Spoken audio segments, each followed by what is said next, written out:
I made $16,000 today trading Ethereum. The reason why I took the trade are a few reasons. After the weekly close, we were going into, I guess, what's called a new moon, and I don't really like to put on my tinfoil hat, but there's no denying that the moon cycles do have some sort of like credence when it comes to how the markets tend to react. So for example, sometimes when there is going to be a full moon, typically that marks the local bottom, and then things like the new moon mark the local top.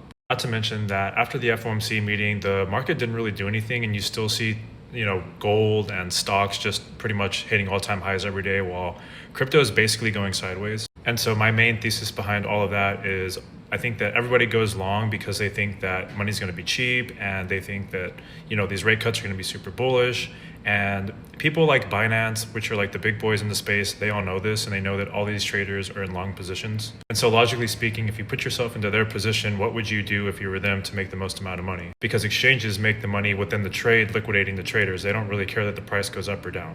So my thought process was they're obviously going to wait until there's low volume, which is typically on weekends, because that's not when the United States is pretty much operating. And it was just the perfect time after the monthly close. So opened a short position and then wrote it down, trailing stop loss, and boom, 16K.